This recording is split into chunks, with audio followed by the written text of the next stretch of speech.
Employees with access to San Diego school children never passed a background check, according to the district's own audit. But when Team 10 investigator Mitch Blacher looked into this, the district changed its story.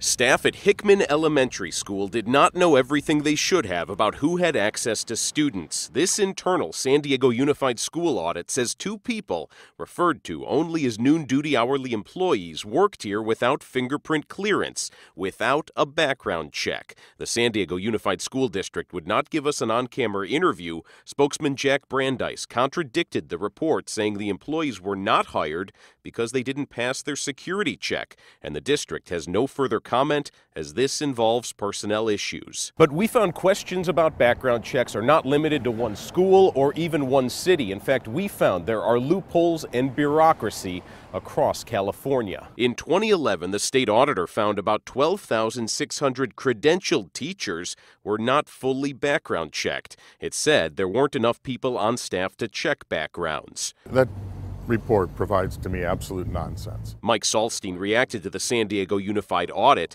He helped create a background check system for USA Youth Swimming when he served as the organization's vice president. If the state isn't pushing the culture of safety for our kids, why is another agency going to? By law, the district must run background checks on all teachers, staff, and volunteers.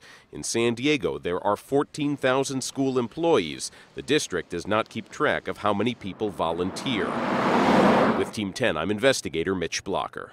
And we wanted to know who those 2 staffers were at Hickman Elementary so we could look into their backgrounds. San Diego Unified spokesman would not tell us.